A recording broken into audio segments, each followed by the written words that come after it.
సమయం ఇచ్చిన గారికి, అలాగే డేవిడ్ సార్ ఉన్నారు, అలాగే జాషు పాస్టర్ ఉన్నారు.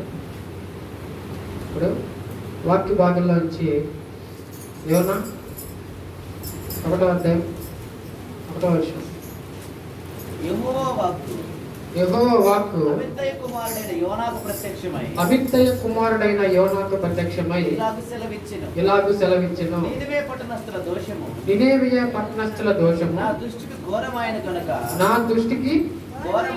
ఘోరమైన గనుక నీవు లేచి నినెవెయ మహాపట్టణముకు పోయి దానికి దుర్గతి కలుగునని ప్రకటింపము. చాలు.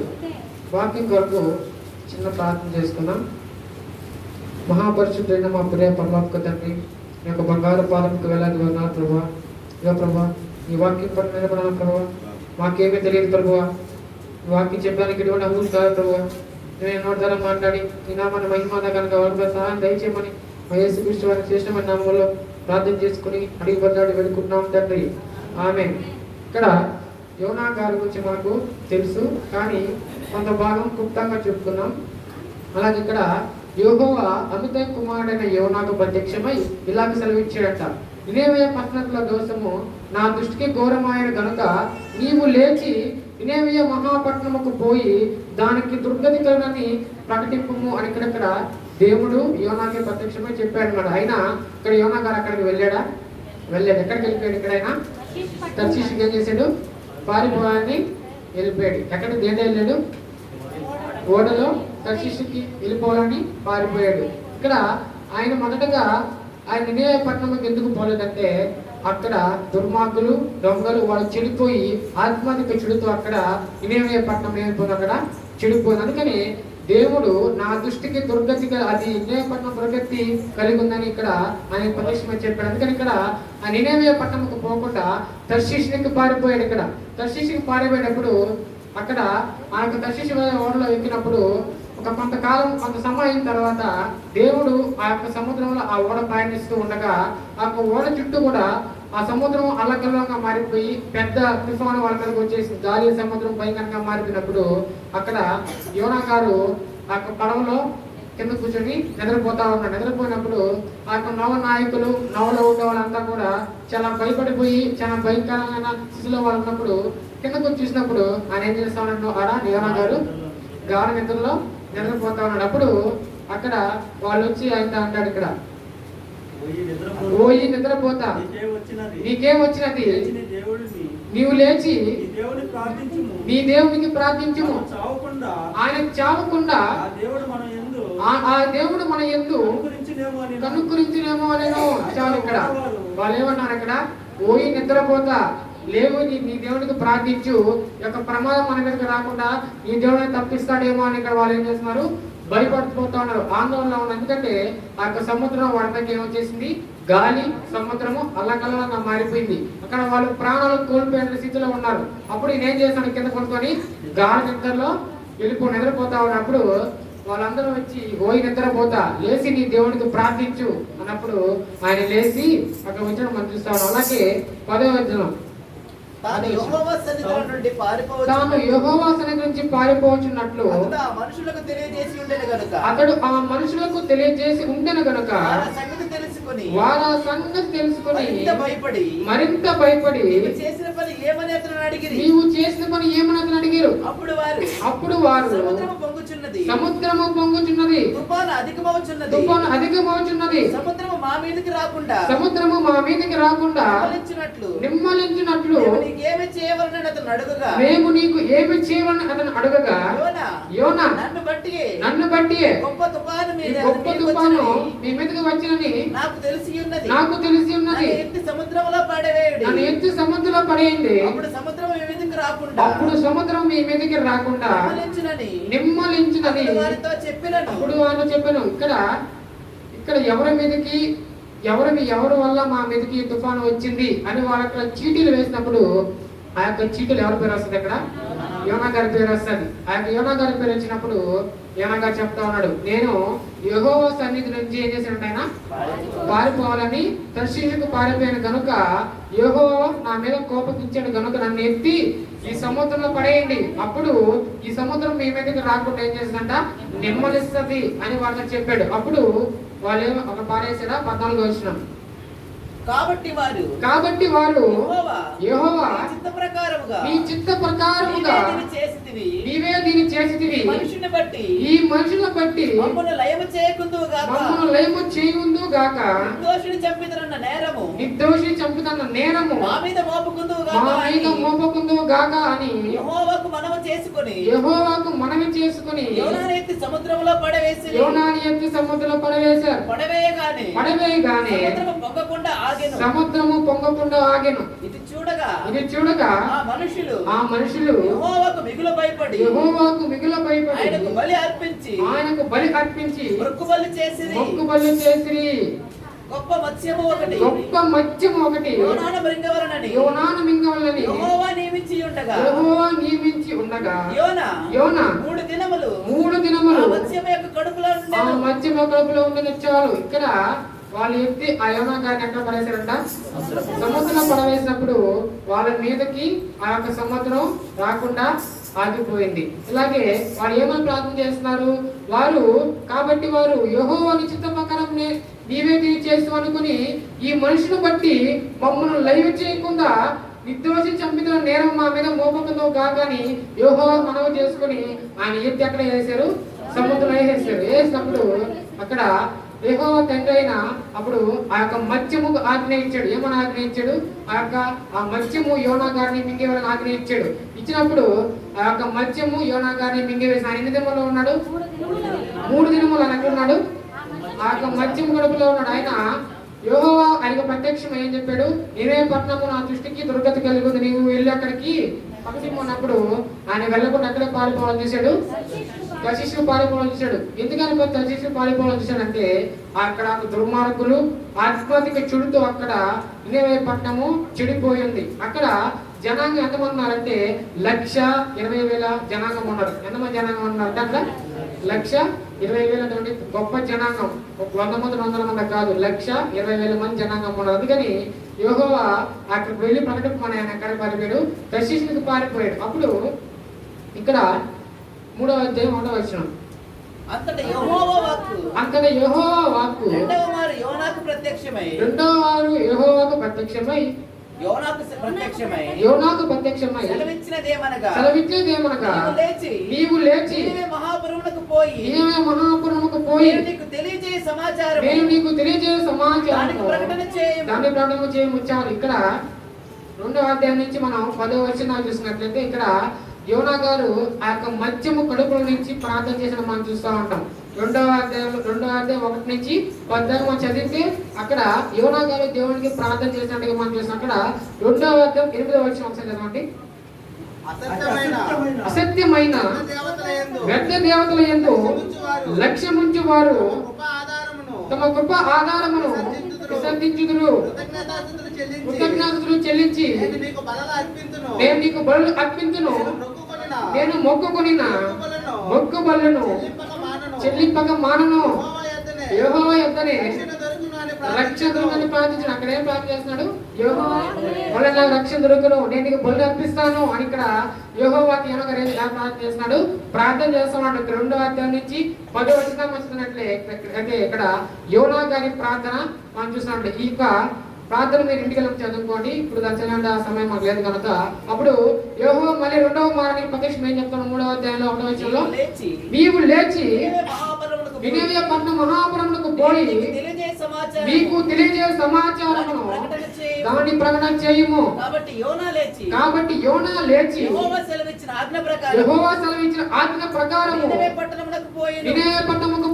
నినెవె పట్టణము దేవుని దృష్టికి గొప్పదై 3 దినముల ప్రయాణమంత పరిమాణము గల పట్టణం వచ్చాను. ఇక్కడ ఎటువంటి పట్టణం అంటది, 3 దినముల ప్రయాణం చేస్తే ఆ యొక్క పట్టణం మొత్తం చూసేదానికి అవకాశం ఉంటుందంట. ఇప్పుడు మా టీపీ గుండు కానీ మంచవరం కానీ చూడాలంటే ఒక 2-3 గంటలు చూసేయచ్చు మంచి కాలనడకతో. కానీ ఇక్కడ ఈ యొక్క మహాపట్నము నియ మహాపట్నం చూడాలంటే ఎంత పడుతుందంట 3 దినములు పడుతుంది. ఎందుకంటే 1,20,000 అంటే గొప్ప జనాంగం కలిగి ఉన్నారు అనమాట. ఇక్కడ వాళ్ళు ఏమై పట్టండి ఎంత జనాంగం అనమాట, 1,20,000 అంటే గొప్ప జనాంగం కలిగి ఉన్నారు కనుక ఆ యొక్క మహాపట్నం మొత్తం చూడాలంటే 3 దినముల సమయం పడుతుందంట. అక్కడ 4వ వచనం,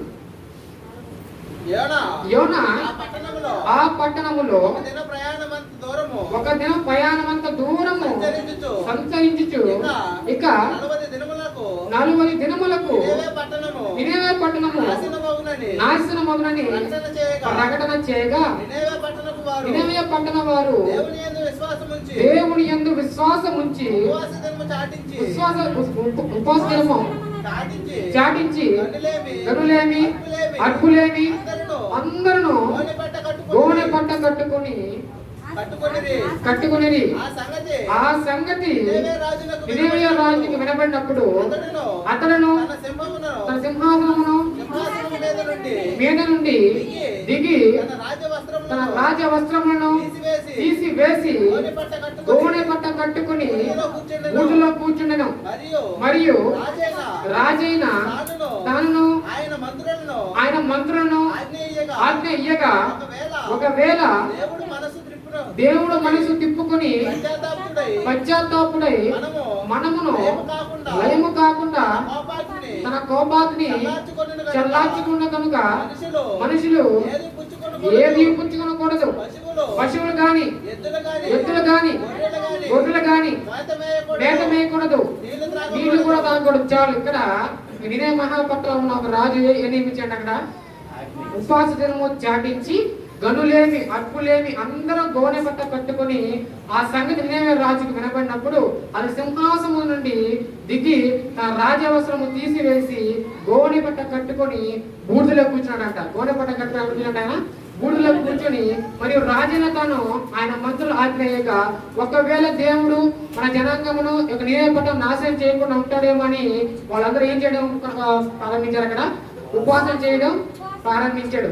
వాళ్ళు ఆ రాజు కూడా ఉపవాసం చేయడం ప్రారంభించాడు. ఒక ఉపవాస ప్రకటన చాటించి అందరూ ఉపవాసం చేయమని చెప్పాడు. ఒకవేళ దేవుడు మనసు తిప్పుకొని మన ఎంత పశ్చాత్తాపడి మనం క్షమిస్తాడేమో అనే ఒక చిన్న ఆశతో వాళ్ళందరూ ఏం చేయడం మొదలు పెట్టారు, అక్కడ ఉపవాసం చేయడం మొదలు పెట్టి ఉపవాసం చేశారంట.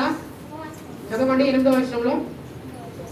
మరియు రాజైన తానును ఎక్కడ 8వ వచనం మరియు రాజైన రాజైన తానును ఆయన మంత్రులకు ఆజ్ఞేయగా ఒకవేళ దేవుడు మనసు తిప్పుకొని పశ్చాత్తాపుడై మనము లయము కాకుండా తన కోపాన్ని చల్లార్చుకొనగా మనుషులు ఏది పుచ్చుకొనకూడదు. పశువులు గాని ఎద్దులు గాని గొర్రెలు గాని మేత మేయకూడదు, నీళ్లు కూడా తాగకూడదు. వాళ్ళు ఎటువంటి ఉపాసన చేశారు, వాళ్ళు ఉపాసన చేయడమే కాకుండా పశువులు గాని ఎద్దులు గాని గొర్రెలు గాని మేత మేయకూడదు అంటే నీళ్లు కూడా తాగకూడదు అంటే ఎటువంటి ఉపాసన చేశారు అక్కడ వాళ్ళు, నీళ్లు కూడా తాగకుండా ఉపాసన చేశారు. చాలా మంది ఉపాసన చేస్తున్నారంటే ఒక ఆయన అంట పాస్టర్ గారి దగ్గరకు వచ్చి, నేను 2 వారాల పాటు మధ్యాహ్నం పూట భోజనం చేయకుండా ఉపాసన చేయాలనుకున్న పాస్టర్ గారు అంటే చాలా మంచిదయా, అలాగే 2 వారాల పాటు ఉపాసన చేయని నేను చర్చిలో చేస్తాను ఉపాసన అన్నాడంట. సరే అలాగే నాకు చాలా మంచిది, చర్చిలోనే వచ్చి మధ్యాహ్నం పూట భోజనం చేయకుండా ఉపాసన చేయా, చాలా మంచిది ఉపాసన చేస్తానని చెప్పాడంట. ఆయన ఉపాసన చేసేదానికి ఎలా వస్తున్నాడంటే కవర్ నిండా ఫ్రూట్స్ ఎత్తుకొని ఈ కవర్లో ఫ్రూట్ జ్యూస్ ఎత్తుకొని వచ్చేసి అవన్నీ తినేసి తాగేసి ప్రార్థన చేసుకుని నిద్రపోతా ఉన్నాడంట. పాస్టర్ గారు చూసి వచ్చినప్పుడు ఇదే ఉపాసం అయ్యంటే, సార్ నేను భోజనం చేయలేదు కదా సార్ అన్నాడంట.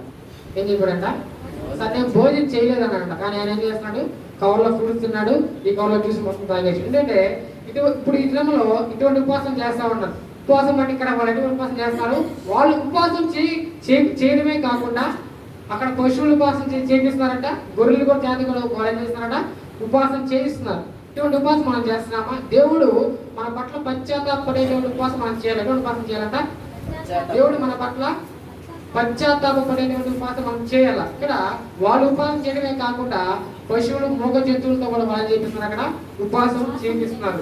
ఒకవేళ దేవుడు మనం లైవ్ చేయకుండా మన పట్ల జాలి చూపించి మనం వదిలేస్తాడేమో అనే ఒక ఆలోచనతో వాళ్ళు ఏం చేస్తారు, అక్కడ గోడ పట్ట కట్టుకుని రాజులేమి, మంత్రులేమి, జనాంగమేమి, పశువులేమి, నోరు లేని వారు కూడా వాళ్ళు ఏం చేస్తారు, ఉపవాసం చేయిస్తున్నారు. పచ్చి మంచిలు కూడా తాకున్న వాళ్ళు ఏం చేశారు, అక్కడ ఉపవాసం చేశారు. ఇటువంటి ఉపవాసం చేశారు కనుక దేవుడు వాళ్ళ ప్రార్థన విన్నారా, నడలేదా?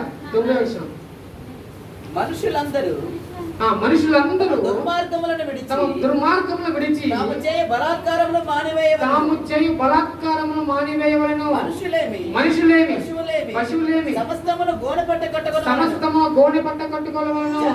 జనులు మనఃపూర్వకముగా దేవుని వేడుకొనవలెనని దూతలు నీనెవె పట్టణములో చాటించి ప్రకటన చేసిరి. ఈ నీనెవె వారు తమ చెడు నడతలను మానుకొనగా వారు చేయుచున్న క్రియలను దేవుడు చూచి పశ్చాత్తాపుడై వారికి చేయుదును తాను మాట ఇచ్చిన కీడు చేయక మానెను.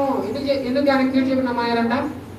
వాళ్ళు ఉపవాసం చేశారు కనుక వాళ్ళు ఏం చేశారు, తన దుర్మార్గమును విడిచి చెడు నడకను మానుకొని వాళ్ళు చేసిన క్రియలు దేవుని దృష్టికి పశ్చాత్తాపుడై వారిని ఏం చేశాడు, దేవుడు తన మాట ఇచ్చిన కీడును చేయక మానెను.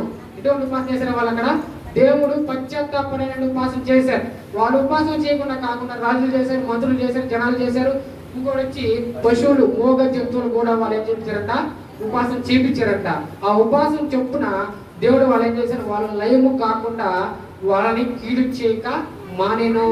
మోగ జంతువుల చేత కూడా వాళ్ళు ఏం చేయించారు, ఉపాసన చేపించారు. కనుక దేవుడు ఇచ్చిన మాట కీడు చేయక మానేను అని ఇక్కడ దేవుని వాక్యము మనతో మాట్లాడుతూ ఉన్నాం. ఇలాగా ఉపవాసం అంటే ఏంటి, ఎవరికైనా తెలుసా? ఉపవాసం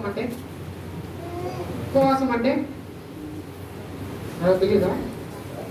ఉపవాసం అంటే ఆధ్యాత్మికంగా మనం దేవునికి దగ్గర కావచ్చు. ఎలా కావచ్చు? ఆధ్యాత్మికంగా దేవుడు మనం దగ్గర కావచ్చు. మన ఎడల దేవుని చిత్తాన్ని గ్రహించవచ్చు.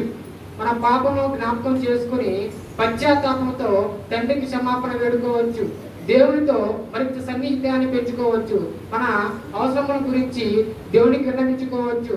బలమైన విశ్వాస జీవితాన్ని గడపడానికి కావలసిన ప్రోత్సాహాన్ని అందిస్తారు.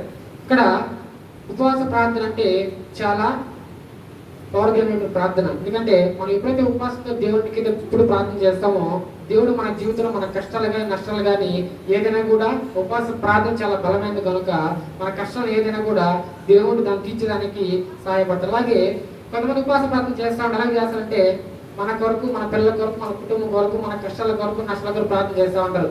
చేయడం మంచిదే, కానీ మన కొరకు కానీ మన కొరకు చేసుకోవచ్చు. కానీ మనము ముఖ్యంగా అన్నిల కొరకు ఉపవాసం ప్రార్థన చేయాలంట. ఒక తాగుబోతు కొరకు నువ్వు ఉపవాసం ప్రార్థన చేయి, ఒక ఆత్మ రక్షించినట్లు నువ్వు దేవుని దృష్టిలో కనపడతావు. అలాగే ఒక తాగుబోతు గురించి కానీ, ఒక విగ్రహాన్ని గురించి కానీ, ఒక దొంగ గురించి కానీ నువ్వు ప్రార్థన చేస్తే ఆటోమేటిక్గా దేవుడిని నీ యొక్క జీవితంలో నీకు విశ్వాసం కాపాడే శక్తి మనకు దేవుడు దయచేస్తాడు. అలాగే మన కొరకు మన ఉపవాస ప్రార్థన చేసుకోవాలా, కానీ అన్నిల కొరకు మనం ఏం చేయాలంట? ఉపవాస ప్రార్థన చేయాలా. ఎప్పుడైతే మనం అన్నిల కొరకు ప్రార్థన చేస్తామో దేవుడు మన ఆటోమేటిక్గా మనల్ని ఆశీర్వదిస్తాడు. అలాగే ఒక మెడికల్ స్టూడెంట్స్ ఉన్నారనమాట. మెడికల్ స్టూడెంట్స్ వాళ్ళకి లెసన్ చెప్పడానికి ఒకసారి వచ్చారనమాట. 200 మంది మెడికల్ స్టూడెంట్స్ అనమాట. ఎంతమంది ఉన్నారంట? 200 మందికి క్లాస్ చెప్పడానికి ఒక టీచర్ వచ్చాడు. టీచర్ వచ్చినప్పుడు ఆ 200 మందికి వచ్చిన సార్ ఒక పరీక్ష పెడతా ఉండే. ఏ పరీక్ష పెడతానంటే వాళ్ళందరికీ పొడులు ఇచ్చేసారు, బెలూన్స్ ఇచ్చేసి ఆ యొక్క బెలూన్స్ ఓదనని చెప్పాడంట. ఏం చెప్పాడంట? ఆ బెలూన్స్ ఊదండి. ఎంతమంది? 200 మందికి ఇచ్చాడు. 200 మంది ఊదండి, ఆ ఊది మీరు ఊదిన ఆ బుట్టల పైన మీ పేరు రాయని చెప్పారు అనమాట.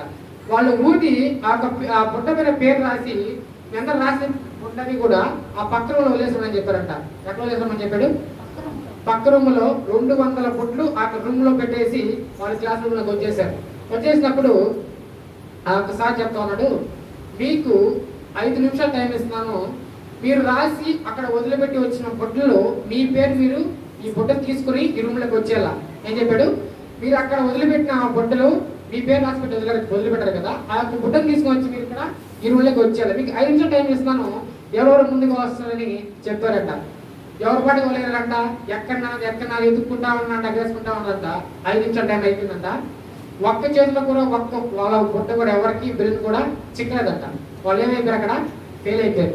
అప్పుడు ఆ సార్ చెప్తా ఉన్నా అనమాట, ఇప్పుడు మీకెవరు బెలూన్ చిక్కలేదు కదా, ఇప్పుడు మీరు ఆ రూమ్లోకి వెళ్ళి మీ చేతికి ఏ బెలూన్ చిక్కుతుందో, ఏ బుట్ట చిక్కుతుందో దాన్ని తీసుకొని వచ్చేసారని చెప్పారంట.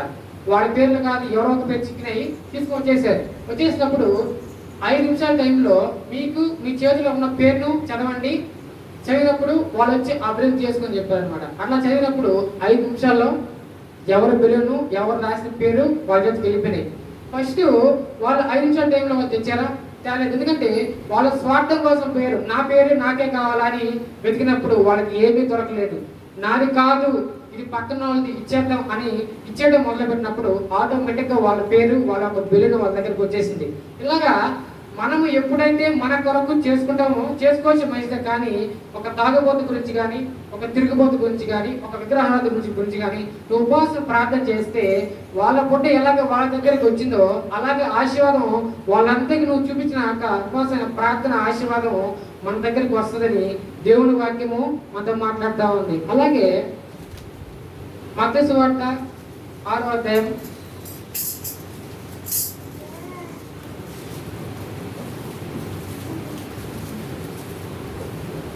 మత్తయి సువార్త 6వ అధ్యాయం 16వ వచనం. మీరు ఉపవాసం చేయనప్పుడు వేషధారి వలె దుఃఖముఖులై ఉండకుడి, తాము ఉపవాసము చేయుచున్నట్లు మనుషులకు కనబడవలని వారు తమ ముఖములను వికారము చేసుకుందాము, వారు తమ పొలము పొంది ఉన్నారని నిశ్చయముగా మీతో చెప్పుచున్నాను. ఉపవాసము చేయుచున్నట్లు మనుషులకు కనబడవలని కాగా రహస్యమందు నీ తండ్రికి కనబడాలని నీ ఉపవాసము చేయనప్పుడు నీ తల అంటుకొని నీ ముఖము కడుక్కునము. అప్పుడు రహస్యమందు చూచుచున్న నీ తండ్రి నీకు ఫలమిచ్చెను. చాలా మంది ఉపవాసం చేస్తా ఉంటే ఎలాగుంటారంటే, ఏమైనా నీరసంగా ఉన్నామంటే ఏడక 3 నెలల నుంచి మధ్యాహ్నం ఉపవాసం చేస్తా ఉన్నాను, కళ్ళు పిక్కోబోన్నాయి, తల ఎండిపోంది అని మనుషుల పట్ల చూపిస్తారు. ఎందుకంటే వాళ్ళు ఉపవాసం చేసిన నీరసం ఎవరికి కనబడాలా, మనుషులకు కనబడాలి. అబ్బా ఒళ్ళంతా అలిసిపోయిందమ్మా, ఉపవాసమే చేస్తాం 3 వారాల నుంచి, ఎక్కడ అసలు అన్నం వండలేదమ్మా, చాలా నీరసంగా అయిపోయింది, ఇప్పుడే 2 కేజీలు తగ్గిపోయాను, రోజుకి కేజీకి తగ్గిపోతున్నానని మనుషుల పట్ల వాళ్ళు నిరూపించుకుంటారు, ఉపవాసం ఉన్నారని నిరూపించుకుంటారు. కానీ ఇక్కడ వాక్యం ఏం చెప్తాం, మన ఎవరి పట్ల ఉపవాసం తెలియాలంట, ఈ తండ్రికి తెలియాలంట, రక్తం ముందు తెలియాలంట, ఈ తండ్రి తెలియాలంట. నాకు మనం చూసిన ఎలా వాళ్ళ ఉపవాసం ఎలా చేశారు, దేవ పట్లస్తులు దేవుడు పశ్చాత్తాపరమైన ఉపవాసం చేశారు. పశ్చాత్తాపరమైన ఉపవాసం చేశారు కనుక దేవుడు ఆ యొక్క నేనే పట్టణం లయము కాకుండా వాళ్ళని కాపాడాడు. అలాగే వాళ్ళు ఉపవాసం చేయడమే కాకుండా ఇక్కడ మూగ జంతువుల చేత కూడా వాళ్ళు చేయించారు, ఉపవాసం చేయించారు కనుక దేవుడు వాళ్ళకి కీడు చేయక మానేడు అని మనం వాక్యం చదువుకున్నాం. అలాగే ఇక్కడ మనం చూసాం కదా, మన కొరకు మనం ఉపవాసం ఎలా చేసుకుంటామో విగ్రహారాధన గురించి, అలాగే మధ్య సేవించే వాళ్ళ గురించి కూడా మనం ఉపవాసం ప్రార్థన చేస్తాము.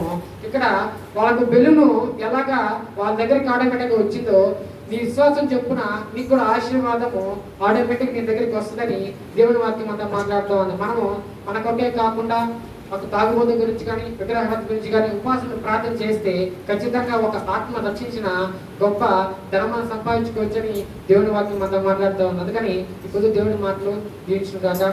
ఆమేన్.